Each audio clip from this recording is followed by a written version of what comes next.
அனைவருக்கும் வணக்கம். ட்ரைபாட் சீசனோட தமிழ் வகுப்புல இன்னைக்கு நம்ம பார்க்க போறது நிறுத்தற் குறியீடுகள். என்னென்ன நிறுத்தற் குறியீடுகள் ரொம்ப முக்கியமானவை, அத நம்ம எங்கெங்கெல்லாம் பயன்படுத்துறோம் அப்படிங்கிற டீட்டெயில் தான் பார்க்க போறோம். ஃபர்ஸ்ட் நிறுத்தற் குறியீடுகள் ஏன்? அதோட தேவை என்ன அப்படின்னு பார்த்தீங்கன்னா, ஒரு விஷயத்தை எதுவுமே நிறுத்தல் இல்லாம உங்களால படிச்சு அர்த்தம் புரிதல் அப்படின்றது சாத்தியமே இல்லாத ஒரு விஷயம் இல்லையா? ஒரு நீட்டான சென்டென்சஸ் இருக்கு. ரொம்ப லெங்தியான சென்டென்சஸ் இருக்கு. அதுல வந்து உங்களால ஒரு ஸ்டாப் இல்லாம, ஒரு ஃபுல் ஸ்டாப் இல்லாம, ஒரு காமா இல்லாம, ஒரு செமிகோலன், கோலன் இல்லாம அந்த சென்டென்ஸ ஃபுல்லா படிச்சு உங்களால அதிலிருந்து வெளியில ஒரு அர்த்தத்தை கொண்டு வர முடியாது. காரணம் என்ன அப்டின்னா, எங்க நிறுத்தணும், எங்க தொடர்ந்து படிக்கணும் அப்படிங்கிற விஷயம் இல்லாம போச்சு அப்டின்னா, பொருள் மயக்கம் ஏற்படும். ஏன்னா நெறைய வார்த்தைகள் இருக்கும் பொழுது, எந்த வார்த்தைய எதோட சேர்த்து படிக்கணும் அப்படிங்கிற ஒரு பிரச்சனை ஏற்படும். அதனால தான் நிறுத்தற் குறியீடுகள். எப்படி ஒரு பேருந்து போயிட்டே இருக்கும்போது, ஒவ்வொரு ஸ்டாப்பிங்கா நின்னு நின்னு மனிதர்கள ஏற்றி இறக்குகுதோ, அதே மாதிரி தான் ஒரு சென்டென்ஸ்லயும். நீங்க எந்த இடத்துல நிறுத்தி நிதானமா படிச்சு, எந்த இடத்துல நகரணும் அப்படிங்கிற விஷயத்தையும் அந்த நிறுத்தற் குறியீடுகள் தான் சொல்லும். அதனால அதுக்கு பேரு நிறுத்தல் குறியீடு. எந்த மாதிரியான குறியீடுகள் இருந்தாலுமே சரி, அந்த இடத்துல நம்ம ஒரு நிறுத்தல், ஒரு பாஸ் குடுப்போம். பாஸ் அப்படின்னு சொல்லுவோம் இல்லையா? பாஸ் பண்ணி அடுத்த இடத்துல நீங்க நகர்த்திட்டு கொண்டு போவீங்க. அதனால தான் நிறுத்தற் குறியீடுகள் ரொம்ப ரொம்ப முக்கியம். சொற்மயக்கம் இல்ல பொருள் மயக்கம் ஏற்படாமல் இருப்பதற்காக நிறுத்தற் குறியீடுகள் பயன்படுத்தப்படுது. தமிழ்ல ஆரம்ப காலகட்டத்திலேயே நிறுத்தற் குறியீடுகள் இருந்துச்சா அப்படின்னு கேட்டா, இல்ல. ஏன் இல்ல அப்படின்னா, நம்ம ஆரம்ப காலகட்டத்தில ஓலைச்சுவடிகள்ல தான் எழுதணும் இல்லையா? அப்போ அதிகமா நம்ம புள்ளி வச்ச எழுத்துக்களே பயன்படுத்த மாட்டோம். காரணம் என்ன அப்படின்னா, அந்த ஓலைச்சுவடி வந்து சிதைந்து போவதற்கோ, இல்லை கிழிந்து போவதற்கோ நிறைய வாய்ப்புகள் இருந்தது. அதனாலேயே நிறுத்தற் குறியீடுகள் அப்படிங்கிறது பெரும்பாலும் தமிழ்ல இல்ல. அப்ப என்ன பண்ணியிருப்பாங்க, ஒரு செய்யுள் முடிஞ்சிருச்சு, இல்ல இந்த பக்கம் முடிஞ்சிருச்சு அப்படிங்கிறதுக்கான அடையாளத்திற்காக அவர்கள் என்ன குறியீடுகள் பயன்படுத்தியிருப்பாங்க அப்படின்னு பார்த்தீங்கன்னா, ஆரம்ப கால ஓலைச்சுவடிகள்ல நீங்க இந்த மாரி மார்க்ஸ பார்க்க முடியும். அதாவது ஒரு ஓ அப்படியாகவோ, இல்ல ஸ்லாண்டிங் இதுன்னு சொல்லுவோம் இல்லையா? ஸ்லாண்டிங் ஸ்லைடு அப்படின்னு சொல்லுவோம் இல்லையா? இந்த மாதிரி. ஒற்றை ஸ்லைடோ, இல்ல 2 ஸ்லைடோ இதுதான் நம்ம தமிழ்ல நிறுத்தற் குறியீடுகளுக்காக பயன்படுத்திய சிம்பிள்ஸ். ஆரம்ப கால பனை ஓலைகள்ல நீங்க எடுத்து பார்த்தீங்க அப்படின்னா, ஒரு பெரிய பூஜ்ஜியமோ அந்த பூஜ்ஜியம் போட்டுட்டா என்ன அர்த்தம்னா, அந்த பேஜ் முடிஞ்சிருச்சு, அந்த செய்யுள் முடிஞ்சிருச்சு, அந்த கதைப்பகுதி முடிஞ்சிருச்சு அப்படின்னு அர்த்தம். அதுக்கு அடுத்தது போயிடணும் அப்படின்னு அர்த்தம். அது இல்ல அப்டின்னா, இந்த ஸ்லாண்டிங் ஸ்லைடு 1ஓ இல்ல 2ஓ பயன்படுத்தியிருக்கிறத நம்மளால பார்க்க முடியுது. ஓலைச்சுவடிகள்ல. அப்போ எப்படி இந்த மேற்கோள்கள், இல்ல வினாக்கள், இல்ல இந்த மாதிரி நம்ம ஆச்சரிய குறிகள்லாம் பயன்படுத்துறோமே, இதெல்லாம் எங்கருந்து வந்துச்சு அப்டின்னு கேட்டா, இது முற்றிலுமாக ஐரோப்பியர்கள்லேருந்து நமக்கு கிடைக்கப்பட்ட ஒரு இன்ஃப்ளூயன்ஸ்னால வந்தது தான். ஏன்னா ஐரோப்பால ஐரோப்பிய கண்ட்ரி முழுவதும் அவர்களுடைய லாங்குவேஜ்ல அவங்க இந்த மாதிரியான குறியீடுகளை பயன்படுத்தியிருக்காங்க. நம்மளோட அந்த ஏகாதிபத்தியம், அந்த காலனி ஆதிக்கம், அதன் விளைவாக இங்கு வந்தவர்கள் நம்மளுடைய மொழியிலயும் ஒரு தாக்கத்தை ஏற்படுத்தியிருக்கத இன்னைக்கு வரைக்கும் நம்மளால பார்க்க முடியுது இல்லையா? வெறும் மொழியில மட்டும் இல்ல, அந்த மொழி சார்ந்த நிறுத்தற் குறியீடுகளையும் அவர்கள் நமக்கு விட்டு சென்ற ஒரு விஷயத்துல ரொம்ப முதன்மையானது, முக்கியமானது அப்படின்னே நம்ம பார்க்கலாம். ஓகேவா? காரணம் என்ன அப்படின்னா, அந்த நிறுத்தற் குறியீடுகள் தான் ஒரு விஷயத்த நம்மள தெளிவா புரிஞ்சுக்கிறதுக்கு சில இடங்கள்ல நமக்கு ஹெல்ப் பண்ணும். அதனால இது முழுக்க முழுக்க ஐரோப்பியர்களோட தாக்கத்தினால நமக்கு கிடைச்ச ஒரு விஷயம் தான். நிறைய குறியீடுகள் இருக்கு இல்லையா? நிறுத்தற் குறியீடுகள பொறுத்தவரைக்கும். நிறைய பிராக்கெட்ஸ் இருக்கு. பகர குறியீடுன்னு சொல்லுவோம். அந்த பிராக்கெட்ஸ் இருக்கு. இந்த மாதிரி பிராக்கெட்ஸ் யூஸ் பண்ணுவோம். இந்த மாதிரி ஒரு கணிதத்தில பயன்படுத்துவோம் இல்லையா? கணங்கள் குறிக்கும் பொழுது இந்த மாதிரியான ஒரு இது குறிப்போம். அதே மாதிரி இந்த வெக்டார் அப்படின்ற ஒரு சிம்பல் குறிப்போம். அதே மாதிரி இந்த குறியீடு இப்படி நெறைய வகையான குறியீடுகள் நம்ம அதிகமா பயன்படுத்திட்டு தான் இருக்கோம். ஆனாலும் எழுதும் பொழுதும், பேசும் பொழுதும் நம்ம அதிகமா பயன்படுத்துற குறியீடுகள் அப்படின்னு பார்த்தீங்கன்னா, கால் புள்ளி, அரை புள்ளி, முக்கால் புள்ளி, முற்றுப்புள்ளி இந்த 4 விஷயங்கள். அத தாண்டி மேற்கோள்கள்ல அ இரட்டை மேற்கோள், ஒற்றை மேற்கோள் குறி பயன்படுத்துவோம். அது இல்லாம வினாக்குறி, ஆச்சரியக்குறி இந்த குறிகள் தான் பேசிக்கா பயன்படுத்துவோம். நம்ம பயன்படுத்துவோம்னு தெரியும். ஆனா எங்கெங்க அத சரியா பயன்படுத்துறோமா அப்படிங்கிற ஒரு விஷயத்துல நமக்கு கிளாரிட்டி வேணும் இல்லையா? அது தொடர்பான வகுப்பு தான் இது. இந்த வகுப்புல நம்ம என்னென்ன குறியீடுகள் பார்க்க போறோம் அப்படின்னு பார்த்தீங்கன்னா, காற்புள்ளி, அரைப்புள்ளி, முக்காற்புள்ளி, முற்றுப்புள்ளி இந்த 4மே ஒரே குடும்பத்தை சேர்ந்தது. கால்னா கமா. அரை அப்படின்னா செமிகோலன் அப்படின்னு இங்கிலீஷ்ல சொல்லுவோம். முற்காற்புள்ளி அப்படின்றது கோலன் அப்படின்னு சொல்லுவோம். முற்றுப்புள்ளி ஃபுல் ஸ்டாப். சில நேரங்கள்ல இங்கிலீஷ்ல அதை பீரியட் அப்படின்னு சொல்லுவாங்க, பீரியட் அப்படின்னு சொல்லுவாங்க. ஆனா முற்றுப்புள்ளி அப்படின்றத ஃபுல் ஸ்டாப் அப்படின்னு பொதுவா நம்ம சொல்லுவோம். இந்த 4ம் ஒரே குடும்பத்தை சேர்ந்தவை. இது முதல்ல நம்ம பார்க்க போறோம். அதற்கு பிறகாக வினாக்குறி, விழிக்குறி, வியப்புக்குறி. இந்த விழிக்குறிக்கும் வியப்புக்குறிக்கும் ஒரே மார்க் தான். எக்ஸ்க்ளமேட்டரி மார்க் அப்படின்னு இங்கிலீஷ்ல சொல்லுவாங்க. ஆச்சரியக்குறி அப்படின்னு நம்ம தமிழ்ல சொல்லும்போது சொல்லுவோம். வியப்புக்குறின்னு சொல்ல மாட்டோம், ஆச்சரியக்குறி அப்படின்னு. அடடா 3 புள்ளி ஒரு ஆச்சரியக்குறி அப்படின்னு சொல்லுவோம் இல்லையா? ஸோ இது ஆச்சரியக்குறி. இந்த குறியை நம்ம விழிக்குறி மற்றும் வியப்புக்குறி 2 இடங்கள்ல பயன்படுத்துறோம். வினாக்குறி, கேள்விக்குறி. கேள்விக்குறியும் நிமிர்ந்து நின்றால் ஆச்சரியக்குறியாகும் அப்படின்னு ஒருத்தவங்க கவிதை எழுதியிருப்பாங்க. எப்போ நம்ம நம்மளுடைய வாழ்க்கை கேள்விக்குறியாக இருக்கும் பொழுது, எல்லாமே கேள்விக்குறியாக இருக்கும் பொழுது தைரியமாக நிமிர்ந்து நில்லுங்கள். ஏனெனில் ஒரு கேள்விக்குறி கூட நிமிர்ந்து நின்றால் ஆச்சரியக்குறியாக மாறும் அப்படின்ற மாதிரி ஒரு அழகான கவிதை இந்த 2 குறிகளை வச்சிருக்கும். பாருங்களேன், இந்த கேள்விக்குறி இது நிமிர்ந்து நின்னுச்சுன்னா இது ஆச்சரியக்குறியா மாறுது இல்லையா? ஸோ இது 2 விஷயங்கள் பார்க்க போறோம். அதற்கப்புறம் மேற்கோள் குறிகள். இதை கொட்டேஷன் மார்க்ஸ் அப்படின்னு இங்கிலீஷ்ல சொல்லுவாங்க. கொட்டேஷன், கோட் அப்படின்னு சொல்லுவாங்க. அப்படின்னா மேற்கோள் அப்படின்னு அர்த்தம். கோட் பண்றேன் அப்படின்னு சொல்லும்போது அந்த வார்த்தையை பயன்படுத்துவாங்க. இதுல 2 வகை இருக்கு. ஒற்றை மேற்கோள், single quotation, double quotation. So இதை எங்கெங்க பயன்படுத்தும் அப்படிங்கிறதான் பார்க்க போறோம். இந்த இதர குறியீடுகள், பிராக்கெட்ஸு, ஸ்கொயர் பிராக்கெட்ஸு, அதாவது அடைப்புக்குறி, பகர அடைப்புக்குறி, பேரந்திசிஸ் அப்படின்னு சொல்லுவாங்க இங்கிலீஷ்ல. அது எல்லாத்தையும் நம்ம இன்னொரு வகுப்புல சமயம் இருந்தால் பார்க்கலாம். இப்போதைக்கு நம்ம பேசிக்கான குறிகள் அதை எங்கெங்கெல்லாம் பயன்படுத்த போறோம் அதுதான் நம்ம பார்க்க போறோம். சரியா? ஃபர்ஸ்ட் பார்க்க போறது கார்புள்ளி. கார்புள்ளி அப்படின்றத காமா அப்படின்னு சொல்லுவோம். கமா அப்படின்னு சொல்லுவோம். பொதுவா காமா அப்படின்னு ப்ரொனவுன்ஸ் பண்ணுவாங்க. கமா அப்படின்னு நம்ம பொதுவா சொல்லுவோம் இல்லையா? இந்த கார்புள்ளி, இந்த கமா, அதை நம்ம எந்தெந்த இடங்கள்ல பயன்படுத்துவோம் அப்படிங்கிறதான் பார்க்க போறோம். ஃபர்ஸ்ட், எண்ணுகிற இடங்கள்ல கமா பயன்படுத்துவோம். நிறைய பொருட்கள் இருந்து அதை வரிசையாக நீங்கள் எண்ணும் இடத்துல நம்ம கமா பயன்படுத்துவோம். அங்க என்ன இருக்கு அப்படின்னு கேட்டா பேனா, comma, pencil, comma, note, comma. இப்படி நிறைய பொருட்களை பத்தி பேசும்போது யார் யார் வந்திருக்கா ஃபங்க்ஷனுக்கு அப்படின்னு கேட்டா மாமா, கமா, அத்தை, கமா, சித்தி, கமா, சித்தப்பா, இப்படி நீங்க வரிசையா ஒருத்தவங்கள எண்ணி சொல்லும் பொழுது அந்த இடத்துல நீங்க கமா பயன்படுத்தணும். முதல் ரூல் அதுதான். எண்ணும் இடங்கள், இப்போ முக்கணி இருக்குன்னு வச்சுக்கோங்களேன்.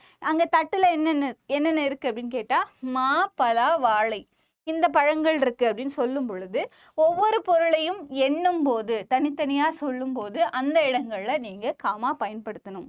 எண்ணுகிற இடங்கள்ல. ஓகேவா? எதுவா வேணா இருக்கலாம்.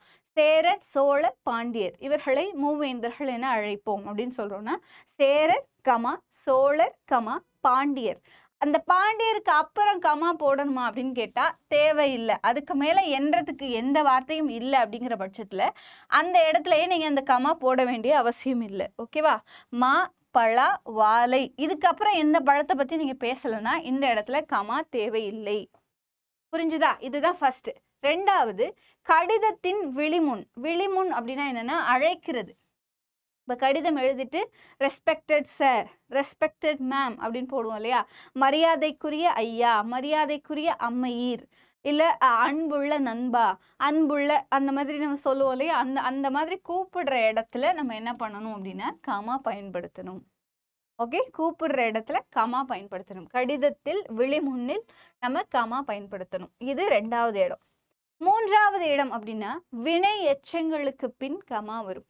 எல்லா இடத்துலையும் வராது. ஆனால் சில இடங்கள்ல வினை எச்சத்திற்கு அப்புறம் கமா போட்டு பேசுறது சரியான வார்த்தை பிரயோகம். ஏன்னா அந்த இடத்துல ஒரு கமா போடும் பொழுது நமக்கு ஸ்ட்ரக் இல்லாமல் அந்த சென்டென்ஸை புரிஞ்சு உணர்றதுக்கு அது பயன்படும். ஓகே, வினை எச்சங்களுக்கு பின் எல்லா இடங்களையும் வருமானு கேட்டால் பெரும்பாலும் நம்ம போட மாட்டோம். ஆனால் அது ஒரு பெரிய சென்டென்ஸாக இருந்து அந்த இடத்துல நிறுத்தல் தேவைப்பட்டுச்சு அப்படின்னா வினை எச்சத்திற்கு பக்கத்தில் ஒரு கமா கொடுப்பாங்க. ஓகேவா? வளவன் தோட்டத்திற்கு சென்று வாழை இலை பறித்தான் அப்படின்னு ஒரு சென்டென்ஸ் இருக்குன்னு வச்சுக்கோங்களேன். அது லெங்க்தியான சென்டென்ஸ் இல்லையா? வளவன் தோட்டத்திற்கு சென்று வாழை இலை பறித்தான். அப்போ எங்கேயுமே நிற்கல. ஸோ ஒரு இடத்துல நீங்கள் நின்று சொல்லணும் அப்படிங்கும்போது அந்த இடத்துல எங்கே நிறுத்தற்குறி வரும் அப்படின்னா அந்த சென்று அப்படின்ற வினையச்சத்திற்கு பிறகு கரெக்டாக கமா யூஸ் பண்ணணும். வினையச்சங்களுக்கு பின் கமா பயன்படுத்தலாம். அடுத்து மேற்கோள் குறிகளுக்கு முன், ரொம்ப முக்கியமான ஒரு இடம்.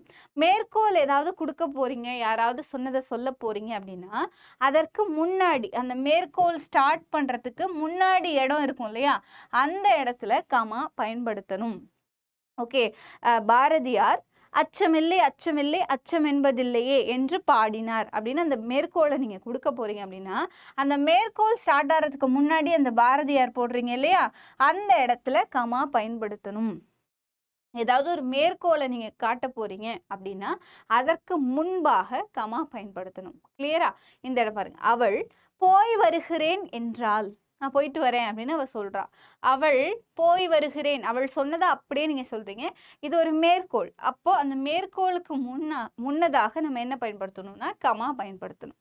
அடுத்து 5வது இடம் எங்க கமா பயன்படுத்தணும் அப்படின்னா, முகவரி எழுதுவோம் இல்லையா, கடிதங்கள். இப்போ கடிதம்ங்கிற ஒரு விஷயமே வழக்கொழிஞ்சு போற மாதிரியான ஒரு சூழல் நிலவுது. ஆனா கடிதம் அப்படிங்கிறது ஒரு முக்கியமான தொலைத்தொடர்பு சாதனம் இல்லையா. அந்த கடிதத்தோட முகவரி எழுதும் பொழுது உங்களுடைய பெயர், உங்களுடைய அட்ரஸ் எழுதுவீங்க இல்லையா, அதுல கடைசி வரிக்கு மட்டும்தான் ஃபுல் ஸ்டாப்.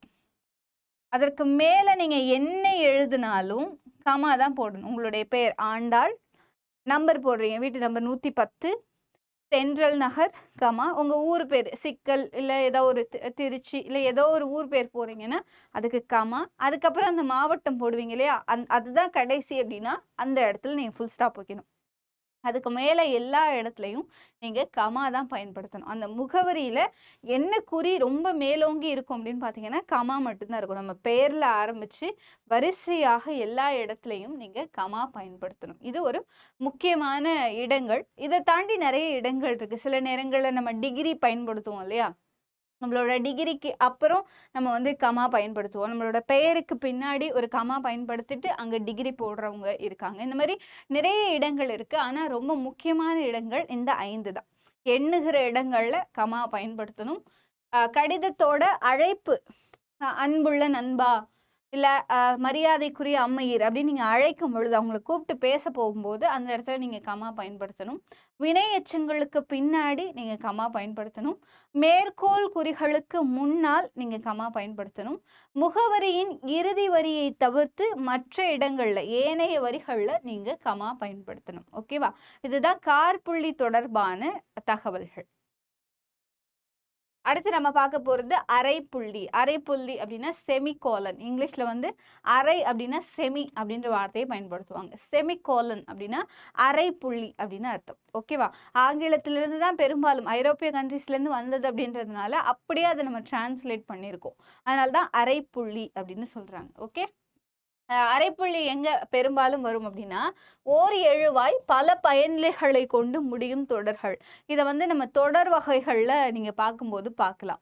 ஏன்னா 3 வகையான தனிநிலை தொடர், தொடர்நிலை தொடர், கலவை தொடர் இருக்கும் இல்லையா, அதுல தொடர்நிலை தொடரை தான் ஒரு எழுவாய் பல பயனிலைகளை கொண்டு முடியும், அதை தொடர்நிலை தொடர் அப்படின்னு சொல்லுவோம். அந்த இடங்கள்ல நம்ம இந்த அரைப்புள்ளியை பயன்படுத்துவோம். எக்ஸாம்பிள், கரிகாலன் பள்ளிக்கு சென்றான், பாடம் படித்தான், வீடு திரும்பினான். இது ஒரே சென்டென்ஸ் தான். கரிகாலன் அப்படின்ற ஒற்றை ஆளை பத்தி தான் நம்ம பேச போறோம். அவன் தான் இங்க ஓர் எழுவாய். கரிகாலன் ஓர் எழுவாய். அவன் பள்ளிக்கு சென்றான், அடுத்து என்ன பண்ணா, பாடம் படித்தான், அடுத்து என்ன பண்ணா, வீடு திரும்பினான். இது பல பயனிலைகள். இப்படி முடியும் பொழுது இந்த பல பயனிலைகள் முடிகிற இடத்துல ஃபுல் ஸ்டாப்பா வைக்க கூடாது. எல்லா இடத்துலையும் இங்கே செமிகோலன் நம்ம பயன்படுத்துவோம். கடைசியா முடிகிற இடத்துல முற்றுப்புள்ளி வைக்கணும். ஓகேவா? இது ஒரு இடம், அரைப்புள்ளி பயன்படுத்துகிற இடம், ரொம்ப முக்கியமான இடம். ஓர் எழுவாய் பல பயனிலைகளை கொண்டு முடியும் பொழுது ஒவ்வொரு பயனிலைகளுக்கு இடையிலும் நம்ம அரைப்புள்ளி பயன்படுத்தணும். கடைசியா நம்ம முற்றுப்புள்ளி தான் வைப்போம். ஆனா இடையில் நீங்க பயன்படுத்தும் போது அரைப்புள்ளி பயன்படுத்தணும். கிளியரா? அதற்கு பிறகு இன்னொரு இடத்துல நம்ம அரைப்புள்ளி பயன்படுத்துவோம். அது எங்கன்னா, உடன்பாடு எதிர்மறை, 2 வித்தியாசமான ஸ்டேட்மெண்ட்டை ஒரே சென்டென்ஸ்ல கொடுக்கும் பொழுது, உடன்பாடு எதிர்மறை இந்த 2 வார்த்தைகளை சேர்த்து நீங்க ஒரே வாக்கியத்துல கொடுக்கும் பொழுது அந்த இடங்கள்ல நீங்க அரைப்புள்ளி இடணும். எக்ஸாம்பிள், நல்லவன் வாழ்வான், தீயவன் தாழ்வான். இது ஒரு அழகான ஸ்டேட்மெண்ட் இல்லையா? இதுல நல்லவன் தீயவன் ரெண்டுமே ஆப்போசிட். வாழ்வான் தாழ்வான், நல்லவன் வாழ்வான், தீயவன் தாழ்வான், ரெண்டுமே ஆப்போசிட்டான வார்த்தைகள். ஆனா ஒரே ஸ்டேட்மெண்ட்ல கொடுக்கும் பொழுது அப்ப நடுவுல என்ன போடுவாங்க அப்படின்னா அரை புள்ளி இடுவார்கள். ஓகேவா? உடன்பாடு எதிர்மறை இரண்டும் ஒரே இதுல பயணிக்கும் பொழுது நடுவுல நீங்க அரை புள்ளி இடணும். இன்னொரு எடுத்துக்காட்டு, எழினன் நல்லவன் தான், வல்லவன் இல்லை. அவன் நல்லவன், வல்லவன் இல்லை. அப்போ ரெண்டு விஷயத்த நீங்க சொல்றீங்க. அவன் நல்லவன் அப்படின்னு நீங்க சொல்றீங்க. அவன் நல்லவன் அப்படின்னு சொல்லும்போது அவனை பத்தி பாசிட்டிவா சொல்றீங்க. வல்லவன் இல்லை அப்படிங்கிற விஷயத்த நெகட்டிவா சொல்றீங்க. ஸோ பாசிட்டிவ் பிளஸ் நெகட்டிவ் இது ரெண்டையும் நீங்க சேர்க்கும் பொழுது நடுவுல என்ன பண்ணணும் அப்படின்னா அரை புள்ளி இடணும். இதுதான் அரை புள்ளி இடுவதற்கான முக்கியமான 2 இடங்கள். ஒன்று, ஒரே எழுவாய் பல பயனிலைகளை கொண்டு முடிகிற தொடர் வகையில நம்ம இடையில என்ன பண்ணணும்னா அரை புள்ளி இடணும். ஒன்று. ரெண்டாவது, ஒரே ஸ்டேட்மெண்ட் உடன்பாடு எதிர்மறை பக்கத்துல வரும் பொழுது நடுவுல நீங்க என்ன போடணும் அப்படின்னா அரை புள்ளி இடணும். சரிங்களா? அடுத்து முக்கார் புள்ளி. முக்கார் புள்ளின்றது கோலன் அப்படின்னு இங்கிலீஷ்ல சொல்லுவாங்க. கோலன் அப்படின்னு சொல்லுவோம். முக்கார் புள்ளி அப்படின்னு தமிழ்ல சொல்லுவோம். இந்த மாதிரியான ஒரு சிம்பல்ல அது இருக்கும். ஓகேவா? அதை நம்ம எங்க பயன்படுத்துவோம் அப்படின்னு கேட்டா சிறு தலைப்புகளுக்கு பின்னாடி நீங்க இந்த கோலன் பயன்படுத்தணும். ஃபார் எக்ஸாம்பிள், நம்ம ஸ்கூல் படிக்கும்போது காம்போசிஷன்ஸ்லாம் எழுதியிருப்போம் இல்லையா? முன்னுரை, அவருடைய ஆட்சி காலம், அவருடைய மரணம், முடிவுரை அப்படின்னு ஏதாவது ஒரு தலைவரை பற்றி எழுதுவோம். இப்போ முன்னுரை, இளமை காலம், அரசியல் பயணம், அடுத்து திரைப்பயணம், முடிவுரை, இப்படி யாரையாவது பற்றி ஒரு கடிதமோ இல்லை ஒரு கட்டுரை எழுதுறீங்க அப்படின்னா தலைப்புகள் கொடுக்குறோம் இல்லையா? அப்படி தலைப்புகள் கொடுக்கும் பொழுது அந்த தலைப்புகளுக்கு பக்கத்தில் இந்த சிம்பல்லாம் பயன்படுத்தணும். ஆக்சுவலி நம்ம என்ன யூஸ் பண்ணுவோம்னா இப்படி போடுவோம். இப்படி 3 இது போடுவோம். இது ஏன் போடுவோம்னு நமக்கு தெரியாது. ஆனால் போடுவோம் இல்லையா? இப்படி போட்டு இப்படி போடுவோம். ஆனால் உண்மையிலேயே அந்த இடத்துல என்ன போடணும் அப்படின்னா முக்கார் புள்ளி தான் பயன்படுத்தணும். இந்த இரட்டை புள்ளிகள் இருக்குல்லையா? மேலே 1 கீழே 1, இதை தான் முக்கார் புள்ளி அப்படின்னு சொல்லுவாங்க. இதைத்தான் நம்ம பயன்படுத்துகிறோம். சிறிய தலைப்புகளுக்கு கீழே எதையாவது ஒரு விஷயத்தை எக்ஸ்பிளைன் பண்ண போறீங்க. இப்போ பாருங்களேன், முத்தமிழ் அப்படின்னு போட்டு இப்படி போட்டுட்டு இயல், இசை, நாடகம், இந்த இடத்துல நீங்க இதை எக்ஸ்பிளைன் பண்ண போறீங்க. இது ஒரு சிறு தலைப்பு இல்லையா? இந்த இடத்துல நீங்க என்ன பண்ணணும் அப்படின்னா இந்த முக்கார் புள்ளி பயன்படுத்தணும். அடுத்து நூற்பகுதி எண்கள். சில நூல்களோட இந்த செய்யுள்ள இத்தனையாவது பாடல்ல இது இருக்கு அப்படின்னு சொல்ற இடங்கள்ல நீங்க முக்கார் புள்ளி பயன்படுத்தணும். ரொம்ப முக்கியம். ஏதாவது ஒரு நூல், இப்ப சிலப்பதிகாரம் 3வது காண்டம் 30வது காதை அப்படின்னு நீங்க சொல்ல போறீங்க, இல்ல 33வது காதை அப்படின்னு சொல்ல போறீங்கன்னா அந்த இடத்துல நீங்க இந்த முக்கார் புள்ளி பயன்படுத்தணும். ஓகேவா? நிறைய இடங்கள்ல நிறைய நூல்கள்ல அப்படி பயன்படுத்துவாங்க. 10 பாட்டு 2 ஈஸ்ட்ன்னு நம்ம அதை படிப்போம். 2:1 அப்படின்னு நம்ம படிப்போம் இல்லையா? ஆக்சுவலி இந்த இடத்துல அது ஈஸ்ட் இல்லை, இந்த இடத்துல அது என்னன்னா முக்கார் புள்ளி தான். ஓகே, கோலன் தான். 2:246 அப்படிதான் இந்த இடத்துல அது மீனிங் ஆகுது. நீங்க பைபிள் வசனங்கள் பார்த்தீங்க, இல்லை குரான் வசனங்கள் பார்த்தீங்க, இல்லை பகவத்கீதை வசனங்கள் பார்த்தீங்கன்னா அந்த வசனங்களோட எண்ணிக்கை அதுக்கப்புறம் அந்த வசனம் சொல்லுவாங்க இல்லையா? 1 கொரிந்தியர் வசனம் 2 இத்தனையாவது பாடல், சங்கீதத்திலிருந்து இத்தனையாவது அத்தியாயம் இத்தனையாவது வசனம் அப்படின்னு சொல்லுவாங்க. மத்தேயு எழுதிய நற்செய்தியிலிருந்து வாசகம் அப்படின்னு சொல்லிட்டு இத்தனாவது இதே தான் எல்லா நூல்களையும் பயன்படுத்துவாங்க. இப்படி நூல் குறிப்புகள், செய்யுள் குறிப்புகள், இல்லை திருக்குறளை நீங்க எடுத்துக்கலாம். இத்தனாவது அதிகாரம் இத்தனாவது குறள் அப்படிங்கிறத நீங்க சொல்லும் பொழுது இந்த முக்கார் புள்ளியை பயன்படுத்தலாம். சரிங்களா? இந்த நூல்கள் தொடர்பான எல்லா இடங்கள்லையும் நீங்க முக்கார் புள்ளி தான் பயன்படுத்துவீங்க. அப்புறம் பெருங்கூட்டுத்தொடர் அப்படின்னா என்னன்னா பெரிய ஒரு ஸ்டேட்மெண்ட்டை நீங்க சொல்ல போறீங்க. கீழ்கண்டவாறு, பின்வருமாறு அப்படின்னு ஏதாவது ஒரு பெரிய கூட்டுத்தொடரை நீங்க சொல்ல போறீங்க. ஃபார் எக்ஸாம்பிள், 8 தொகை நூல்கள் பின்வருமாறு அப்படின்னு அந்த 8 தொகை நூல்களை நீங்க ஒரு பெரிய கூட்டு செய்தியை நீங்க பின்னாடி சொல்ல போறீங்க அப்படின்னா இந்த இடத்துல நீங்க இந்த முக்கார் புள்ளியை பயன்படுத்தலாம். ஓகேவா? பின்வருமாறு, கீழ்கண்டவாறு அப்படின்னு சொல்லிட்டு ஒரு விஷயத்தை எக்ஸ்பிளைன் பண்ண போறீங்க இல்லையா? அந்த இடத்துல நீங்க முக்கார் புள்ளி பயன்படுத்தலாம். இது முக்கார் புள்ளி பயன்படுத்துவதற்கான முக்கியமான இடங்கள். இன்னொரு முக்கியமான இடத்துல நம்ம முக்கார் புள்ளி பயன்படுத்துவோம். எங்க அப்படின்னா நம்ம ரெஸ்யூமே ரெடி பண்ணும்போது, இல்லை பயோடேட்டா ரெடி பண்ணும் பொழுது பெயர், தந்தை பெயர், தாய் பெயர் அப்படின்னு நேஷ்னலிசம் அதெல்லாம் போடுவோம் இல்லையா? மதம், இனம், இந்த மாதிரியான விஷயங்கள் போடும் பொழுது அந்த பட்டியலிடும் பொழுது பெயர் என்ன இப்படி போடும்போது போடுவோம் இல்லையா? வகுப்பு, லேபிளில் ஸ்கூலில் லேபிள்லாம் எழுதுவோம்ல, அட்டையெல்லாம் எழுதுவோம் இல்லையா, பெயர், வகுப்பு, எந்த பள்ளி அப்படின்னு பட்டியலிடுறோம் இல்லையா, இப்படி பட்டியலிடுகிற பகுதிகள்லையும் நீங்கள் இந்த முக்கார் புள்ளியை பயன்படுத்தலாம். ஓகேவா? ஸோ முக்கார் புள்ளி பயன்படுத்துகிற இடங்கள் ரொம்ப குறைவான இடங்கள் தான், ஆனால் ரொம்ப முக்கியமானவை. ஒன்று, சிறு தலைப்புகளுக்கு பின்னாடி நம்ம அந்த விஷயத்தை பயன்படுத்துவோம். ரெண்டாவது, நூல் பகுதியோட எண்களை குறிக்கும் பொழுது பயன்படுத்துவோம். பெருங்கூட்டு தொடர்களுக்கு பின்னாடி அந்த விஷயத்தை பயன்படுத்துவோம். பட்டியலிடுகிற வார்த்தைகளுக்கு பின்னால அந்த விஷயத்தை நம்ம பயன்படுத்துவோம். ஸோ இதுதான் முக்கியமான இடங்கள். அதற்கப்புறம் முற்றுப்புள்ளி. முற்றுப்புள்ளி தான் நமக்கு இலகுவாக வைக்க தெரிஞ்ச ஒரே புள்ளி. ஏன்னா எல்லா சென்டென்ஸும் முடியும் பொழுது நம்ம கடைசியாக என்ன வைப்போம் அப்படின்னா முற்றுப்புள்ளி வச்சுருவோம் இல்லையா. ஸோ ஃபுல் ஸ்டாப் அப்படின்றது வாழ்க்கைக்கும் வாக்கியத்திற்கும் ரொம்ப ரொம்ப முக்கியம் அப்படின்னு நான் எப்போவுமே சொல்லுவேன். காரணம் என்ன அப்படின்னா, ஒரு ஃபுல் ஸ்டாப் எல்லா விஷயங்கள்லேருந்தும் நமக்கு ஒரு முடிவை கொடுத்துரும். தொடராமல் ஒரு முடிவு எடுக்கணும் அப்படின்னா நம்ம வைக்க வேண்டிய புள்ளி அப்படின்னா அது முற்றுப்புள்ளி தான். அது வாழ்க்கையா இருந்தாலும் சரி, வாக்கியமாக இருந்தாலும் சரி. சரியா? ஸோ இப்போ நம்ம பார்க்க போகிறது தொடரின் இறுதி. ஒரு தொடர் அதோட இறுதி நிலையை எட்டும் பொழுது கடைசி வார்த்தையில் நீங்கள் என்ன பண்ணணும்னா ஃபுல் ஸ்டாப் வைக்கணும். மனதில் உறுதி வேண்டும், ஃபுல் ஸ்டாப். நினைவு நல்லது வேண்டும். அந்த சென்டென்ஸ் முடிஞ்சிச்சுன்னா அந்த இடத்துல ஃபுல் ஸ்டாப். ஓகேவா? ஸோ எந்த இடத்துல ஒரு சென்டென்ஸ் முடியுதோ அந்த இடத்துல ஃபுல் ஸ்டாப் வைக்கணும். அது நமக்கு தெரிந்தது தான். முகவரியின் இறுதி நம்ம ஏற்கனவே பார்த்தோம் இல்லையா, முகவரிகள் எழுதும் பொழுது கடைசி இடத்துல நீங்கள் என்ன பண்ணணும் அப்படின்னா ஃபுல் ஸ்டாப் வைக்கணும். மற்ற எல்லா இடத்துலையும் நீங்கள் கமா போடணும்.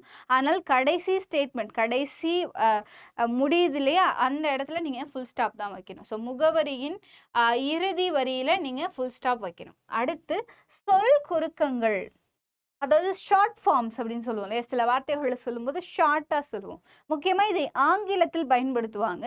அதற்கு பிறகு அதை அப்படியே தமிழில் பயன்படுத்துறதை நம்மளால பார்க்க முடியும். இப்போ டிபார்ட்மெண்ட் அப்படின்ற வார்த்தையை டெப்ட் அப்படி தான் குறிப்போம் இல்லையா. அப்படி சுருக்கும் பொழுது இந்த இடத்துல ஒரு டாட் வைப்பாங்க. கவர்மெண்ட் அப்படின்னு நம்ம குறிக்கிறோம் இல்லையா, அப்போது இந்த இடத்துல ஒரு டாட். ஏன் இந்த டாட் வைக்கிறாங்க அப்படின்னா, நான் ஷார்ட் ஃபார்மில் குறிச்சிருக்கேன் அப்படிங்கிற விஷயத்த சொல்கிறாங்க நம்மக்கிட்ட. ப்ரைவேட் லிமிடெட் அப்படின்னு போடுறோம்ல, பிவிடி, ஏன் இந்த இடத்துல டாட் வைக்கிறாங்க. எல்டிடி லிமிடெட் அப்படின்னு போடுவாங்க இல்லையா, ஏன் இந்த இடத்துல டாட் வைக்கிறாங்க அப்படின்னா, இந்த இடத்தை நான் சுருக்கி இருக்கிறேன், அந்த பெரிய வார்த்தையை நான் சுருக்கி இருக்கேன் அப்படிங்கிற சிம்பிள் தான். அதே போல் தமிழ்லையும் ஒரு சொல்லோட சுருக்கத்தின் போது நம்ம அந்த விஷயத்த பயன்படுத்துகிறோம், புள்ளி வைக்கிறோம். இப்போ திருவிகா அப்படின்ற வார்த்தை இருக்குன்னு வச்சுக்கோங்களேன். இதில் திரு அப்படின்றது திருவாரூர் அப்படின்ற ஒரு விஷயத்தை சுருக்கி இருக்காங்க இல்லையா. விருத்தாசலனார் மகனார், கல்யாண சுந்தரனார். புரியுதா? ஸோ கல்யாண சுந்தரம் இந்த பக்கமும் நம்ம புள்ளி வைக்கணும். ஏன் அந்த கடைசியிலையும் புள்ளி வைக்கணும் அப்படின்னா, ஏன்னா அந்த அப்படின்றது கல்யாண சுந்தரனார் என்ற வார்த்தையின் சுருக்கம்.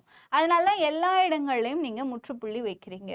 அதே போலத்தான் ஊவேசா, உத்தமநாதபுரம் வெங்கடசாமி இப்படி நம்ம போடுறோம் இல்லையா, போட்டு அவருடைய ஃபுல் பேர் வைக்கிறோம் இல்லையா, சாமிநாத ஐயர் அப்படின்னு. நீங்கள் அந்த சாமிநாதர் அப்படின்னு முடிக்கும் பொழுது அந்த இடத்துலையும் நீங்கள் ஃபுல் ஸ்டாப் வைக்கணும். காரணம் என்ன அப்படின்னா, முழு பெயர்களையும் நம்ம சுருக்குறோம். அப்படி சுருக்குகிற இடங்களில், சொல் சுருக்கங்களில் நம்ம ஃபுல் ஸ்டாப் வைக்கணும். அதற்கு பிறகு பெயரின் தலைப்பெழுத்து, அதாவது இனிஷியல் பயன்படுத்துவோம் இல்லையா இங்கிலீஷில். தமிழில் இங்கிலீஷில் என்ன போட்டாலும் நம்ம புள்ளி வைக்கிறோம். காரணம் என்ன அப்படின்னா, இதுதான் சொல்லின் தலைப்பெழுத்துக்கு பின்னாடி நீங்கள் புள்ளி வைக்கணும். நேத்து சுந்தர வடிவேலு, இதில் ஏன் நேத்து, அது அவருடைய தலைப்பெழுத்து, அவருடைய இனிஷியல். அது இனிஷியலுக்கு பின்னாடி ஏன் புள்ளி வைக்கணும், ஏன் உண்மையிலே இங்கே புள்ளி வைக்கணும், ஏன்னா இது ஒரு பெயரின் சுருக்கம். இப்போ நம்ம இனிஷியல் போடுறோம் இல்லையா, நம்ம இனிஷியல் என்ன அர்த்தம், நம்ம அப்பாவின் பெயரையோ நம்ம அம்மாவின் பெயரையோ அதில் இனிஷியலாக இட்டுறோம். அது அவர்களின் பெயரின் சுருக்கம். பெயரின் சுருக்கங்களுக்கு பின்னாடி நம்ம ஃபுல் ஸ்டாப் வைக்கணும். அதனால தான் நம்ம இனிஷியலுக்கு பின்னாடி ஃபுல் ஸ்டாப் வைக்கிறோம். ஸோ இதுதான் ஃபுல் ஸ்டாப் வைக்கிறதுக்கான முக்கியமான இடங்கள். எந்த தொடரின் இறுதியிலும் அர்த்தத்தை தரக்கூடிய எந்த தொடரின் இறுதியிலும் நம்ம ஃபுல் ஸ்டாப் வைப்போம். முகவரியின் இறுதி வரியில் ஃபுல் ஸ்டாப் வைப்போம். சொல் குறுக்கங்கள் இருக்கு இல்லையா, அந்த இடத்துலையும் நம்ம ஃபுல் ஸ்டாப் வைப்போம். அதே நேரத்தில் பெயரின் தலைப்பெழுத்துகள், இப்போ தொல்காப்பியம்ன்ற வார்த்தையை அந்த இடத்துல எழுத முடியல அப்படின்னா, சொல் அப்படின்னு போட்டிருக்காங்க அப்படின்னா இந்த இடத்துல ஃபுல் ஸ்டாப் வைக்கணும். ஓகேவா? வெறும் பேருக்கு மட்டும் இல்லை, எந்த வார்த்தையை சுருக்கினாலும் அந்த இடத்துல ஃபுல் ஸ்டாப் வைக்கணும். அதற்கு பிறகு பெயரின் தலைப்பெழுத்து இனிஷியல், அதுலேயும் ஃபுல் ஸ்டாப் வைக்கணும். ஓகேவா? அடுத்து வினாக்குறி. வினாக்குறியும் ரொம்ப முக்கியமான ஒரு இடத்த தான் நம்மளோட லைஃப்ல இருக்கு. ஏன்னா நிறைய இடங்கள், நிறைய வார்த்தைகளை நம்ம வினாக்களாக்க தான் எழுப்புறோம். நிறைய வார்த்தைகள் நம்மக்கிட்ட வெளியில வர்றது எல்லாமே கேள்விகளாகத்தான் பெரும்பாலும் வரும். அதற்கான பதில்கள் நமக்கு கிடைக்குதோ இல்லையோ, ஆனா நிறைய கேள்விகள் நம்மிடமிருந்து வெளியே வரும் இல்லையா? அப்படி வருகிற கேள்வி வார்த்தைகள், அந்த கேள்வி வினாக்களோட முற்று பெற்ற அந்த தொடருக்கு பின்னாடி நம்ம வினா குறியிடுவோம். எப்பவுமே அந்த ஸ்டேட்மெண்ட் முற்று பெற்றிருக்கணும். சேக்கிலார் எழுதிய நூல் எது? இந்த இடம் முற்று பெற்றிருக்கு இல்லையா? அதனால இந்த இடத்துல நம்ம வினா குறியிடுறோம். சில நேரங்கள்ல பேருந்து எப்படி வந்தது அப்படின்னு நான் கேக்குறேன் அப்படின்னா, இந்த இடத்துல எப்படிங்கிற இடத்துல இதுதான் வினா எழுத்து தானே, வினா சொல் தானே, அதுக்கு பின்னாடி கொஸ்டின் மார்க் போடணுமா அப்படின்னு போற்றக்கூடாது. ஒரு ஸ்டேட்மெண்ட் முற்று பெற்ற பிறகு அந்த முற்று பெற்ற தொடரின் கடைசியில தான் நம்ம வினா குறியிடணும். ஓகேவா? அதுவே இந்த வினா சொல் இருக்கு அப்படின்னா அந்த வினா சொல்லுக்கு பக்கத்திலேயே நீங்க வினா குறியிடணும் அப்படிங்கிற அவசியம் கிடையாது.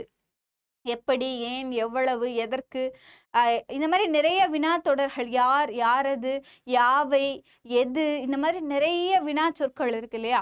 அந்த வினா சொற்கள் பெரும்பாலும் அந்த ஸ்டேட்மெண்ட்ல இடம் பெற்றிருக்கும். அப்படி இடம் பெற்றிருக்க ஸ்டேட்மெண்ட் முழுமை அடைகிற இடத்துல நம்ம வினாக்குறி இடணும். 1. 2வது வினாக்குறி இடம் எது அப்படின்னா, ஒரு வினா வாக்கியம் இருக்கும், அது டபுள் கொட்டேஷனுக்குள்ள இருக்கணும். மேற்கோளுக்குள்ள இருந்துச்சு அப்படின்னா, அந்த மேற்கோளும் முழுமையடைகிற இடத்துல இருந்துச்சு அப்படின்னா அந்த இடத்துல நீங்க வினாக்குறி போட்டுக்கலாம். போட்டுட்டு அதுக்கப்புறம் ஸ்டேட்மெண்ட்டை வச்சு நீங்க ஃபுல் ஸ்டாப் வச்சு கம்ப்ளீட் பண்ணலாம். ஓகேவா? நீ வருகிறாயா என்று கேட்டான். நீ சாப்பிட்டாயா என்று அவள் கேட்டாள். நீ படித்து விட்டாய் தானே என்று ஆசிரியர் கேட்டார். இப்படி நம்ம ஒரு கேள்வியை கேட்குறோம் இல்லையா? அது டபுள் கொட்டேஷனுக்குள்ள ஒரு கொஸ்டின் வருது அப்படின்னா அந்த இடத்துல கொஸ்டின் மார்க்கை போட்டுட்டு அதுக்கப்புறம் அந்த ஸ்டேட்மெண்ட்டை ஃபில் பண்ணலாம். இந்த இடத்துல மட்டும்தான் இப்படி. மற்ற எல்லா இடங்கள்லையும் அந்த தொடர் கம்ப்ளீட் ஆயிருந்துச்சுன்னா அந்த இடத்துல நம்ம வினாக்குறி இடணும். புரிஞ்சுதா? அடுத்து வியப்புக்குறி, விழிக்குறி ரெண்டும் வேற வேற தான். ஆனா அந்த இடத்துக்கு ரெண்டுக்கும் ஒரே ஆச்சரியக்குறி, அந்த எக்ஸ்கிளமேட்டரி மார்க்கே நம்ம பயன்படுத்துவோம் அப்படிங்கிறதுனால நான் டைட்டில்ல பக்கத்துல கொடுத்துருக்கேன். ஓகேவா? வியப்பு அப்படிங்கிறது எப்ப நம்ம பயன்படுத்துவோம்? வியப்புக்குறியை எப்ப பயன்படுத்துவோம் அப்படின்னா, மகிழ்ச்சி, அவலம், துன்பம், அச்சம், இந்த மாதிரியான உணர்வுகள் நம்மக்கிட்ட, கவலை, இந்த மாதிரியான உணர்வுகள் நமக்கு மேலிடுகிற பொழுது நம்ம பயன்படுத்துகிற வார்த்தைகள்ல அந்த மாதிரியான கவலைகளையோ இல்லை அச்சத்தையோ இல்லை மகிழ்ச்சியையோ வெளிப்படுத்துகிற வார்த்தைகளையும் நம்ம பயன்படுத்துவோம். அந்தோ, பரிதாபம் அப்படி பயன்படுத்துவோம் இல்லையா? அந்தோ அப்படின்ற வார்த்தை, அச்சச்சோ அப்படின்னு நம்ம பயன்படுத்துவோம். எப்பா அப்படின்னு சொல்லுவோம், எம்மா பெருசு அப்படின்னு சொல்லுவோம். சில வார்த்தைகள் நம்ம வியப்பை வெளிப்படுத்துற நோக்கத்தோடையே பயன்படுத்துவோம் இல்லையா? அந்த வார்த்தைகளுக்கு பக்கத்துலையும் அந்த ஸ்டேட்மெண்டோட கடைசியிலையும் நம்ம ஆச்சரியக்குறி பொதுவாகவே இடுவோம். மகிழ்ச்சி, வியப்பு, அச்சம், அவலம், இரங்கல்னா கருணை காட்டுறது, அந்த மாதிரியான மொமெண்ட். அந்த இடங்கள்ல நம்ம வியப்புக்குறி பயன்படுத்துவோம். எக்ஸாம்பிள், இப்போ ஒரு பாம்பு வந்துருச்சுன்னு வச்சுக்கோங்களேன், பாம்பு பாம்பு அப்படின்னு கத்துறோம் இல்லையா? அப்படி அந்த வார்த்தையை நம்ம சொல்லும் பொழுது அந்த இடத்துல நீங்க ஆச்சரியக்குறி பயன்படுத்தலாம். அந்தோ இயற்கை அழிகிறதே, சோ இந்த இயற்கை அழியுது அப்படின்னு நீங்க கவலைப்படுறீங்க இல்லையா? அப்படி நீங்கள் இறங்கும் பொழுது, கவலை கொள்ளும் பொழுது இந்த ஆச்சரியக்குறி உங்களுடைய உணர்வுகளை உங்களுடைய சென்டென்ஸ்ல அள்ளி தெளிக்கும் பொழுது அப்ப நீங்க ஆச்சரியக்குறி பயன்படுத்தலாம்.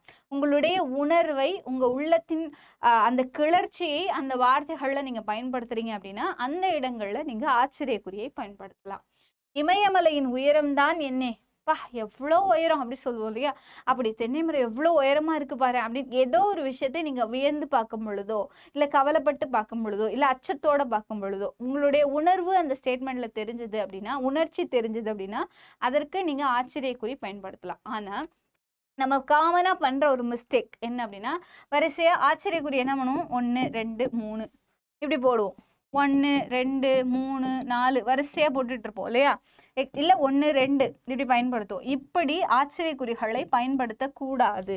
வியப்பு குறிகளையோ இல்ல விழிப்பு குறியா கூட இருக்கலாம். இந்த குறியை ஒரு தடவைக்கு மேல் பயன்படுத்தக்கூடாது. எந்த குறியையுமே சரி பக்கத்துல நீங்க வச்சு பயன்படுத்தக்கூடாது. ஆனா நம்ம இப்படி இதை இலகுவா பயன்படுத்துவோம். ஒரு ஸ்டேட்டஸ் வைக்கும் பொழுதோ இல்லை ஏதாவது ஒரு பத்திரிகை அடிக்கும் பொழுதோ, அனைவரும் வாரீர் அப்படின்னு போட்டு அதை நீங்க அழுத்தி சொல்ற அப்படிங்கிறதுக்காக 1 2 3 4 தடவை அப்படிலாம் நம்ம பயன்படுத்துறோம் இல்லையா? அத்தனை முறை இந்த குறிகளை பயன்படுத்தக்கூடாது. ஒரே ஒரு முறை தான் இந்த குறியை பயன்படுத்தணும். ஒரு முறைக்கு மேல நீங்க பயன்படுத்தக்கூடாது. ஆனா ஒரே சென்டென்ஸ்ல அது 2, 3 தடவை வரலாம். இப்படி வரலாம். ஆனா ஒரே இடத்துல திரும்ப திரும்ப வரக்கூடாது. நான் சொன்னது புரிஞ்சுதா? ஒரே இடத்துல 2 தடவை 3 தடவை வரக்கூடாது. ஸோ இது முக்கியமான ஒரு பாயிண்ட் இதுல நான் சொல்ல விரும்பினது. அப்புறம் விழிக்குறி. விழிக்குறினா அண்மையில் இருப்போரையோ இல்ல தொலைவில் இருப்போரையோ அழைப்பதற்காக பயன்படுத்துற வார்த்தைகள் இருக்கும் இல்லையா? அந்த வார்த்தைகளுக்கு பின்னால் நீங்க ஆச்சரியக்குறி இடலாம். அம்மையீர். இப்போ சபையில இருக்காங்க, நம்ம பேச்சு போட்டியில இருக்கோம் இல்லையா? பேசும் பொழுது தலைவர் அவர்களே, தலைமை ஆசிரியர் அவர்களே, சிறப்பு விருந்தினர் அவர்களே அப்படின்னு அவங்கள கூப்பிடுறோம் இல்லையா? ஐயா அவர்களே அப்படின்னு. அப்படி கூப்பிடும் பொழுது அந்த இடங்கள்ல நீங்க ஆச்சரியக்குறி பயன்படுத்தலாம். அதுவே தொலைவுல இருக்க ஒரு விஷயத்த நீங்க அசினு அப்படி சொல்லுவாங்க இல்லையா அந்த படத்துல? அசினு வந்துருச்சு வாஞ்சே அப்படின்னு சொல்லிட்டு, புள்ள மலரு அசினு வந்துருச்சு வாஞ்சே அப்படின்னு கூப்பிடுவாங்க இல்லையா? அப்படி கூப்பிடும் பொழுது, தொலைவில் இருக்கிற ஒரு பர்சனை நம்ம கூப்பிடும் பொழுது அவங்க பேரை சொல்லி அழைக்கும் பொழுதோ இல்லை ஃப்ரெண்ட் தோழா அப்படின்னு அழைக்கிறோம் இல்லையா? மை டியர் ஃப்ரெண்ட் அப்படின்னு சொல்லும்போது இங்கிலீஷ்ல யூஸ் பண்ணுவாங்க. அதே மாதிரி நண்பா, தோழா அப்படின்னு நம்ம அழைக்கும் பொழுது, தொலைவில் இருக்கவங்கள நம்ம அழைக்கும் பொழுது அந்த அந்த அழைப்புக்கு பின்னாடி நீங்க இந்த மாதிரியான குறியிடலாம். இதை நீங்க விழிப்பு குறி அப்படின்னு சொல்லலாம். ஓகேவா? அவையீர், அவை தலைவீர், இந்த இடங்கள்ல எல்லாம் நம்ம ஏன் ஆச்சரிய குறி இடுறோம் அப்படின்னா இது ஒரு விழிப்பு குறி, அழைக்கிறதுக்காக பயன்படுத்துறது. ஓகேவா? ஸோ இதுதான் இதுல உள்ளது. அப்புறம் மேற்கோள்கள். மேற்கோள்களும் ரொம்ப முக்கியமானது. கொட்டேஷன் மார்க்ஸ் அப்படின்னு நம்ம சொல்லுவோம்.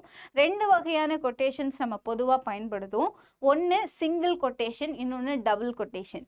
ஒற்றை மேற்கோள் குறி, இரட்டை மேற்கோள் குறி. ஒற்றை மேற்கோள் குறி எங்கெங்கெல்லாம் பயன்படுத்துவோம் அப்படிங்கிறத பார்ப்போம். இதுதான் நிறைய இடங்களில் நம்ம பயன்படுத்துவோம். ஏதாவது ஒரு எழுத்தையோ இல்லை ஒரு சொல்லையோ நீங்கள் விளக்குற இடத்துல நீங்கள் ஒற்றை மேற்கோள் குறி பயன்படுத்தணும். ஒரு எழுத்தே தன்னைத்தானே விளக்குதுன்னு வச்சுக்கோங்களேன். என்பதற்கு அம்பு என்று பொருள் அப்படின்னு சொல்லும்போது அப்படிங்கிற விஷயம் தன்னை விளக்குகிறது, நான் யார் அப்படின்னு சொல்லுது. இந்த மாதிரி இடத்துல நீங்க ஒற்றை மேற்கோள் குறி இடலாம். இது ஒரு எழுத்து. அதே மாதிரி ஒரு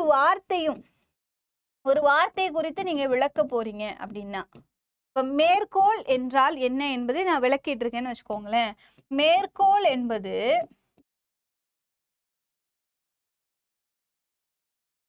ஒரு நிறுத்தற்குறியில 1 அப்படின்னு நான் விளக்கிட்டு இருக்கேன்னு வச்சுக்கோங்களேன். இந்த இடத்துல நீங்க சிங்கிள் கொட்டேஷன் யூஸ் பண்ணணும். நீங்க எதை பத்தி விளக்குறீங்களோ, ஒரு வார்த்தையோ ஒரு எழுத்தோ தன்னைத்தானே விளக்குகிறது, அதை பத்தி நம்ம விளக்க போறோம் அப்படின்னா அந்த இடத்துல நீங்க சிங்கிள் கொட்டேஷன் யூஸ் பண்ணணும். ஓகே, ஒற்றை மேற்கோள் குறி பயன்படுத்தணும். 2வது, கட்டுரை பெயர் நூல் பெயர்களை எடுத்து அழுகிறீர்கள் அப்படின்னா அந்த இடத்துல நீங்க ஒற்றை மேற்கோள் குறி இடலாம். ஒரு நூலை பத்தி பேசுறீங்க, பொன்னியின் செல்வன் என்பது கல்கி எழுதிய நூலாகும் அப்படின்னு போடும்போது அந்த பொன்னியின் செல்வன் அந்த இடத்துல நீங்க சிங்கிள் கொட்டேஷன் யூஸ் பண்ணணும். ஓகேவா? அதாவது ஒற்றை மேற்கோள் குறி பயன்படுத்தணும். நாலடியார் ஓர் அறநூலாகும். இதுல நாலடியார் அது ஒரு நூல் இல்லையா? அதனால இந்த இடத்துல நீங்க ஒற்றை மேற்கோள் குறி பயன்படுத்தணும். ஒரு நூலோ இல்ல கட்டுரையோ, நிறைய கட்டுரை பெயர்கள் இருக்கு இல்லையா? நிறைய கட்டுரைகள் பெயர்களை போட்டு, இப்போ கம்பனும் மில்டனும் என்பது ஒரு சிறந்த ஒப்பியல் ஆய்வேடு ஆகும் அப்படின்னு நான் சொல்றேன்னா, கம்பனும் மில்டனும் இது வந்து ஒரு தீசிஸ், ஒரு கட்டுரை, ஒரு ஆய்வு கட்டுரையோட தலைப்பு. அந்த தலைப்புக்கு மேல நான் டபுள் கொட்டேஷன் போடக்கூடாது, சிங்கிள் கொட்டேஷன் தான் போடணும். ஏன்னா அது ஒரு கட்டுரை. ஒரு கட்டுரையோ ஒரு நூலோ அப்படி இருந்துச்சு அப்படின்னா நான் சிங்கிள் கொட்டேஷன் தான் போடணும். கிளியரா? அடுத்து முக்கியமான பகுதி பழமொழிகள். பொதுவாக பழமொழி இருக்கும் இல்லையா, நம்ம பயன்படுத்துவோம் இல்லையா? டைம் இஸ் கோல்டு, காலம் பொன் போன்றது, கடமை கண் போன்றது, நோயற்ற வாழ்வே அது என்ன அழிவற்ற செல்வம், இந்த மாதிரியான பழமொழிகள் பயன்படுத்துவோம் இல்லையா? அப்படி பழமொழிகள் பயன்படுத்துகிற இடங்கள்ல நீங்க சிங்கிள் கொட்டேஷன் தான் யூஸ் பண்ணணும். ஓகே, பழமொழிகள்.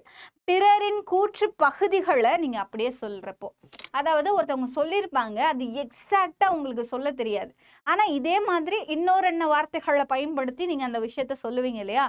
அப்ப நீங்க சிங்கிள் கொட்டேஷன் யூஸ் பண்ணணும். ஒருத்தர் சொன்னதை அப்படியே நீங்க ரெப்ளிகா பண்ணீங்கன்னா டபுள் கொட்டேஷன் யூஸ் பண்ணணும். ஆனா ஒருத்தர் சொன்ன நூல் பகுதிகளில் நீங்க அப்படியே கொஞ்சம் கிட்டத்தட்ட அதே மாதிரி சொல்றீங்க அப்படின்னா அந்த இடத்துல நீங்க சிங்கிள் கொட்டேஷன் பயன்படுத்தலாம். ஓகேவா? இப்ப பாருங்க, செவிச்செல்வம் சிறந்த செல்வம் என்பர். செவிச்செல்வம் சிறந்த செல்வம் என்பர். ஆக்சுவலி வள்ளுவர் இப்படி சொல்லல இல்லையா, செல்வத்துள் செல்வம் செவிச்செல்வம் அச்செல்வம் செல்வத்துள் எல்லாம் தலை, அப்படிதான் சொல்லியிருக்காரு. செல்வத்துள் செல்வம் செவிச்செல்வம் என்றார் வள்ளுவர் அப்படிங்கிற வார்த்தையை நீங்க அப்படியே கொடுத்தீங்கன்னா அந்த இடத்துல நீங்க டபுள் கொட்டேஷன் போடணும். அதுவே அந்த வார்த்தைகளை கொஞ்சம் கொலாப்ஸ் பண்ணி செவிச்செல்வம் சிறந்த செல்வம் என்பர் அப்படின்னு கொடுத்தாங்க அப்படின்னா அந்த இடத்துல சிங்கிள் கொட்டேஷன் போடணும். நான் சொன்னது புரிஞ்சுதா? இது வந்து ஒரிஜினல் ஸ்டேட்மெண்ட், இது வந்து பேராஃப்ரேஸ். ஒரிஜினல் ஸ்டேட்மெண்ட் அப்படியே கொடுக்கும் பொழுது டபுள் கொட்டேஷன் போடணும். அதுவே அதை பேராஃப்ரேஸ் பண்ணி நம்மளோட ஸ்டைலில் நம்ம அதை சொல்லும்போது சிங்கிள் கொட்டேஷன் போடணும். ஏன்னா அது நம்மளோடதும் கிடையாது அவங்களோடதும் கிடையாது, ரெண்டையும் கொலாப்ஸ் பண்ணுறோம் இல்லையா? ஸோ அந்த இடத்துல நீங்கள் சிங்கிள் கொட்டேஷன் யூஸ் பண்ணணும். இப்போ டபுள் கொட்டேஷன் பார்க்கலாமா?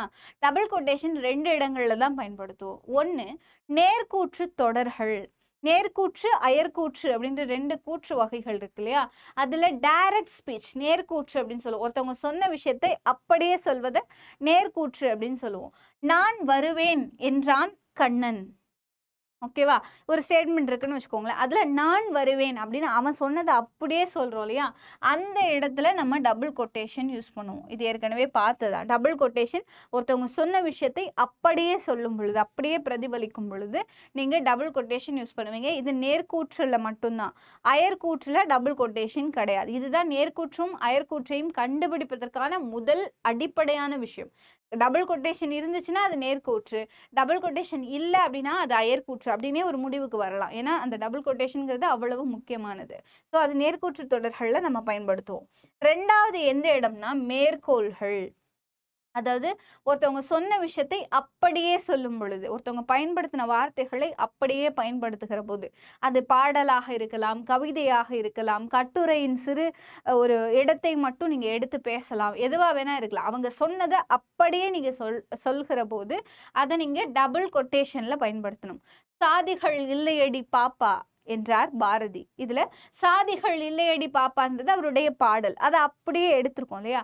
அப்படியே ஒருத்தவங்க சொன்னதை எடுக்கும் பொழுது நீங்க டபுள் கொட்டேஷன் பயன்படுத்தணும். அது பாடலா இருக்கலாம், கவிதை வரிகளா இருக்கலாம், எதுவா வேணா இருக்கலாம். ஆனா நீங்க அப்படியே எடுத்து இன்னொரு இடத்துல உட்கார வைக்கிறீங்க அப்படின்னா அதை டபுள் கொட்டேஷன்ல யூஸ் பண்ணணும். அப்படி நீங்க டபுள் கொட்டேஷன் யூஸ் பண்ணல அப்படின்னா நீங்க வந்து ஒரு லிட்ரரி தஃப்ட் பண்ணிட்டீங்க அப்படின்னு அர்த்தம். பிளேஜியரிசம் அப்படின்னு சொல்லுவாங்க. நீங்க அப்படியே காப்பி பண்ணிட்டீங்கன்னு அர்த்தம். இன்னொருத்தவருடைய விஷயத்தை அறிவு திருட்டு செஞ்சிட்டீங்க அப்படின்னு அர்த்தம். இன்னொருடைய கருத்தை நீங்க அறிவு திருட்டு பண்ணிட்டீங்க அப்படின்னு அர்த்தம். இது ஒரு வகையான திருட்டு, லிட்ரரி தெஃப்ட் அப்படின்னு சொல்லுவாங்க, பிளேஜியரிசம் அப்படின்னு சொல்லுவாங்க. அந்த பிளேஜியரிசம் இல்லாமல் எழுதுறதுக்கான வழிமுறை என்ன அப்படின்னா நீங்கள் கொட்டேஷன் யூஸ் பண்ணுறது தான். அதுவும் ஒருவருடைய வார்த்தையை அப்படியே நீங்கள் பயன்படுத்தும் போது டபுள் கொட்டேஷன் யூஸ் பண்ணணும். சரிங்களா? ஸோ இதுதான் குறியீடுகள். நிறுத்தற் குறியீடுகளில் பேசிக்கான விஷயங்கள் எல்லாத்தையும் இந்த வகுப்பில் பார்த்துருக்கலாம். உங்களுக்கு புரிஞ்சிருக்கும் அப்படின்னு நினைக்கிறேன். உங்களுக்கு டவுட்ஸ் இருந்துச்சுன்னா நான் கமெண்ட் செக்ஷனில் ஆன்சர் பண்ணுறேன். நீங்கள் டவுட்ஸ் இருந்துச்சு அப்படின்னா என்கிட்ட சொல்லுங்கள். அடுத்த வகுப்பில் சந்திக்கலாம். நன்றி, வணக்கம்.